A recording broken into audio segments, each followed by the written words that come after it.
Os dados são do Banco Central. A inadimplência dos consumidores chegou a 8% em maio, a maior desde maio de 2009. Isso significa que 8 em cada 100 empréstimos a pessoas físicas estavam com atraso no pagamento superior a 90 dias. Já a inadimplência geral, que inclui consumidores e empresas, ficou em 6%, a maior da série histórica iniciada em 2000. Os setores em que os atrasos no pagamento mais cresceram foram financiamentos de veículos, cheque especial, crédito pessoal e na aquisição de bens. Quase 30% dos empréstimos feitos no cartão de crédito estavam atrasados há mais de 90 dias em maio. Entre os fatores apontados pelo banco para o aumento do calote está a expansão do crédito no país nos últimos anos e o consequente endividamento das famílias brasileiras. Pesquisa da Confederação Nacional do Comércio de Bens, Serviços e Turismo mostra que 57% das famílias tinham alguma dívida em junho. A baixa atividade econômica e a queda nas exportações também têm forte impacto no setor empresarial. Indicador Serasa Experian mostra que a perspectiva de inadimplência das empresas cresceu 9,4% em maio, a maior elevação desde 2006. Já o indicador Serasa, que mede a inadimplência do consumidor, apresentou um crescimento de 6,2% em maio na comparação com abril. Na comparação com maio do ano passado, a alta foi de 21,4%. E para falar sobre a situação do consumo, do crédito e sobre a inadimplência no país, o Canal Livre de hoje recebe o economista-chefe do Centro de Políticas Sociais da Fundação Getúlio Vargas, Marcelo Neri. Na segunda parte do programa, nós vamos receber o presidente da Serasa Experian, Ricardo Loureiro. Comigo aqui na bancada, os jornalistas Fernando Mitre, Antônio Teles e Eduardo Oineg. Boa noite, professor. Bom, esse quadro que a gente viu aí, aumento da inadimplência, endividamento das famílias, nós temos indicadores recentes aqui que dão conta de uma queda muito grande na atividade industrial. O que isso representa? A economia brasileira está chegando ao seu limite de suportar o quadro mundial, é isso? Eu acho que não, acho que tem uma diferença importante entre a crise, o efeito da crise recente, da crise europeia em relação à crise de 2008. Eu acho que, o PIB esse ano vai crescer. Em 2009 o PIB foi um PIB zero, ligeiramente negativo. Eu acho que é uma crise mais crônica, enquanto a crise anterior foi uma crise mais aguda, mais crítica. E o mercado de trabalho, que eu acho que é um indicador importante, ele tem se mantido resiliente. Então, eu não diria, que essa crise é pior do que a anterior, pelo contrário, e acho que o mercado de trabalho vai ser onde isso vai se decidir, né? E até agora tem se mantido relativamente resiliente. Não acho também que seja um pico tão grande de inadimplência, etc. Acho que é um problema, você tem que tomar cuidado, mas não acho que você tem um processo necessariamente deflagrado de desaquecimento, etc. O senhor não acha que estamos... Fala, Teles. Professor, me parece contraditório o fato de termos um quadro de paralisação da indústria, dificuldades de endividamento na maioria da população e um mercado de trabalho está se mantendo. Como é que se explica esse fenômeno?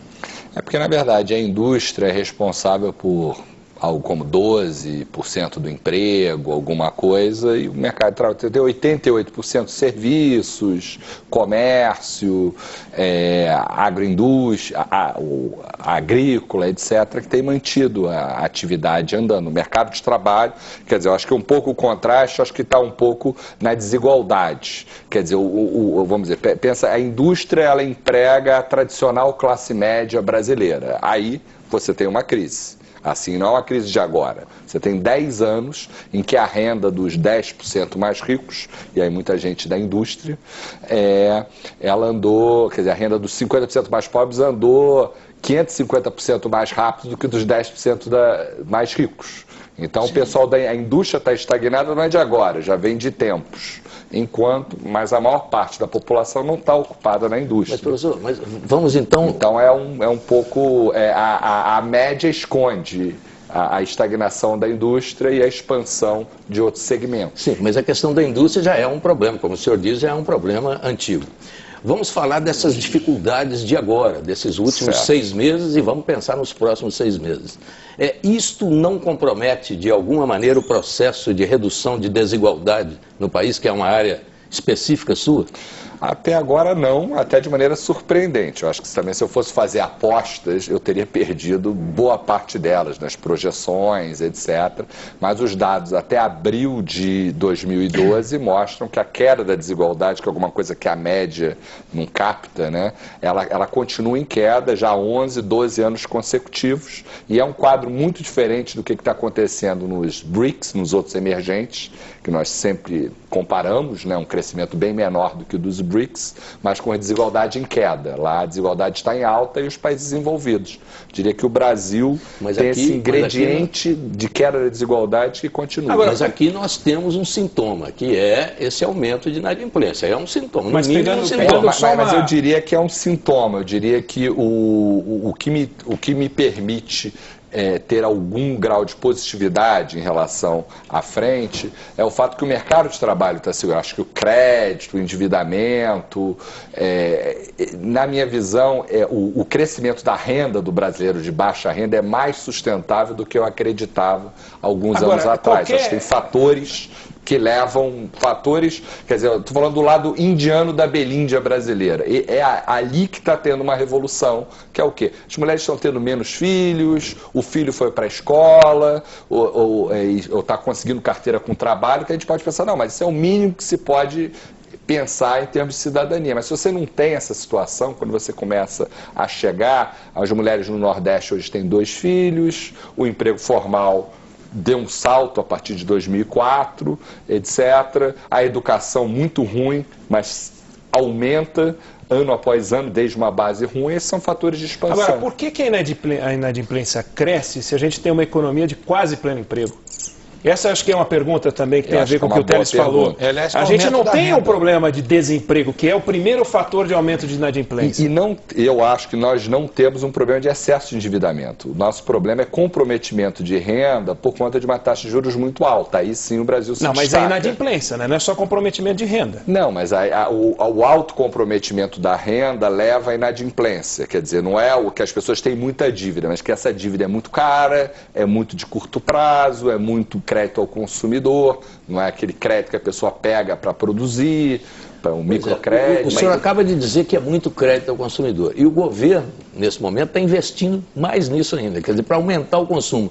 Não existe aí uma incoerência, um paradoxo? Quer dizer, o governo faz políticas para incentivar o consumidor a consumir mais. E o consumidor já está ficando inadimplente.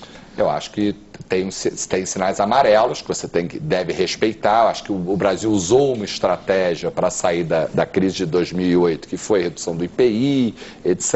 E eu acho que você tem que pensar numa estratégia mais sustentável, até de aumento de poupança, que é uma necessidade que a gente tem. Mas o nosso volume de crédito não é tão alto comparado com outros países. Definitivamente não é. O volume de crédito bancário sobre o PIB no Brasil, que é cerca de 50%, em outros países é 75%, 100%, até 200%. Só que a nossa taxa de juros, essa sim, ela faz esse crédito ficar muito caro. Quer dizer que o senhor está dizendo é que esse foco da presidente na questão dos juros está correto? O foco eu acho que está correto. Agora, obviamente, você pode discutir o como fazer. Aí tem uma grande... Aí você vai ter vários... Como você reduz os juros. É o papel dos bancos públicos, que é um pouco parte da estratégia, uma regulação mais forte. Sim, mas o senhor concorda que a ênfase, até aí no caso entra a redução de juros também, mas a ênfase no consumo e no incentivo do consumo é uma cartada discutível, altamente discutível. Eu acho que acho que tem sinais amarelos. Eu gostaria de ver duas coisas. De um lado, uma maior presença de microcrédito. Quer dizer, você mudar, por exemplo, você vai lá, restringe a política monetária, porque a demanda estava aquecida há algum tempo atrás. E, com outro lado, você pega o depósito compulsório, que era para segurar parte da política monetária, você deixa esse dinheiro virar crédito ao consumidor, aí tem uma inconsistência, mas eu acho que nesse aspecto tem algumas mudanças. Agora, ano passado foi criado um programa grande de microcrédito produtivo popular, que a gente não sabe se decolou ou não decolou. Eu sei que a base de inspiração dele é um programa lá no Nordeste, chamado Crédito Amigo, um programa público federal, a gente escreveu um livro a respeito. É uma boa experiência. Agora, se os grandes bancos públicos vão saber fazer isso, aí só o tempo vai dizer. Agora, num país sem automóvel, a gente não tem acidente de carro, certo? É o perfeito. Verdade. Aí você começa a colocar automóvel, as pessoas começam a bater e depois vem a educação.